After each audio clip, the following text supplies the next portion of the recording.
ఇవాళ Krishna river management board ప్రత్యేక సమావేశం నిర్వహించనుంది. సాగర్, శ్రీశైలం ప్రాజెక్టుల నిర్వహణపైన చర్చించే సమావేశానికి తెలుగు రాష్ట్రాల ఉన్నతాధికారులు హాజరు కానున్నారు. కాగా నిన్న కేఆర్ఎంబీ నాగార్జున సాగర్ డ్యాంను తాత్కాలికంగా తన ఆధీనంలోకి తీసుకుంది.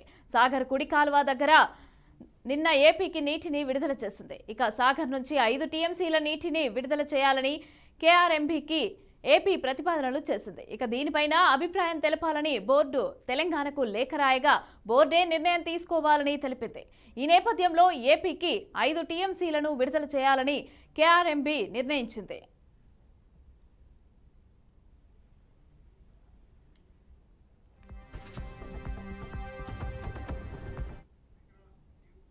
రెడ్డిగా ఏపీకి అయితే నీటిని బోర్డు అయితే వదిలింది. నేడు కృష్ణా బోర్డు ప్రత్యేక సమావేశం అయితే ఏర్పాటు కానుంది. అయితే మరి తెలుగు రాష్ట్రాలకు సంబంధించిన 2 ఉన్నతాధికారులు కూడా 2 రాష్ట్రాలకు సంబంధించిన ఉన్నతాధికారులు కూడా ఈరోజు హాజరు కానున్నారు. అయితే సాగర్ అలాగే శ్రీశైలం ప్రాజెక్టుకి సంబంధించిన నిర్వహణకు సంబంధించిన అలాగే కాలువకు సంబంధించిన నీటికి సంబంధించిన సమావేశాలు అయితే జరగనున్నాయి. అయితే దీనికి సంబంధించి పూర్తి డీటెయిల్స్ మా ప్రతినిధి వాసు అందిస్తారు. వాసు,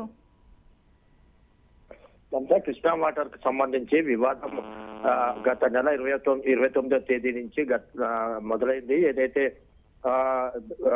ఏపీ విభజన చట్టం ప్రకారం శ్రీశైలం సంబంధించిన నిర్వహణ ఏపీకి, తెలంగాణకు నాగార్జున సాగర్ ప్రాజెక్ట్ అనేది కేంద్రం కేటాయించిన విభజన చట్టం ప్రకారం నీటి విడుదలకు సంబంధించిన అదంతా కూడా కార్యాచరణ ఆ విభజన చట్టం ప్రకారం శ్రీశైలంకి సంబంధించి ఏపీ చూసుకుంటుంది. అట్లాగే నాగార్జున సాగర్ కు సంబంధించి తెలంగాణ ప్రభుత్వం చూసుకుంటుంది. అయితే దీనికి విరుద్ధంగా నవంబర్ 29వ తేదీన సాగర్ గేట్లు 26 గేట్లలో 13 గేట్లు తమ భాగంలో ఉన్నాయి కాబట్టి తాము నిర్ణయం తీసుకుంటామని చెప్పి తాగునీటి అవసరాల కోసం ఏపీ ప్రభుత్వం నీటిని విడుదల చేసేందుకు ప్రయత్నం చేసింది. దానికి తెలంగాణ ప్రభుత్వం తీవ్ర అభ్యంతరం వ్యక్తం చేసింది. కృష్ణా రివర్ బోర్డు దీని కింద యాజమాన్యం కింద ఉంది కాబట్టి ఆ నిర్ణయం బోర్డు తీసుకోవాలని చెప్పి తెలంగాణ వాదన వినిపించింది. ఈ విషయాన్ని కేంద్రానికి కూడా, కేంద్ర జలవనరుల శాఖకు కూడా సమాచారం ఇచ్చింది. దాంతో కేంద్ర బలగాలు ఆ డ్యామ్ దగ్గర మోహరించాయి.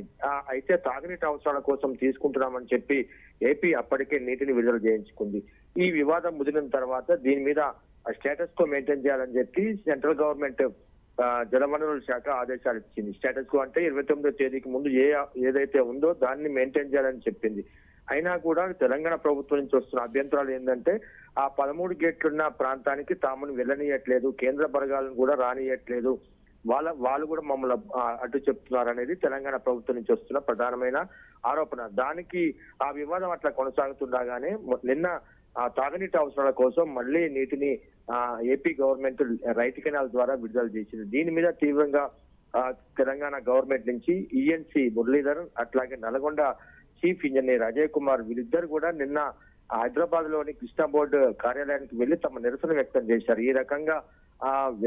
ఈ రకంగా నిర్ణయాలు తీసుకుంటే బోర్డు అనేది ఎట్లా ఉంటుంది, బోర్డు ఈ పరిధిలోకి తీసుకొని మొత్తం నిర్ణయాన్ని కృష్ణా రివర్ బోర్డు మెయింటైన్ చేయాలి కానీ ఇండివిజువల్ గా ఎవరికి వాళ్ళు మెయింటైన్ చేస్తే ఎట్లా అనే అభ్యంతరాన్ని తెలంగాణ గవర్నమెంట్ కేఆర్ఎంబీ ముందు ఉంచింది. దానికి సంబంధించి ఇవాళ 2 రాష్ట్రాలకు సంబంధించిన ఈ ఇరిగేషన్ అధికారులతో సమావేశం ఏర్పాటు చేస్తున్నారు.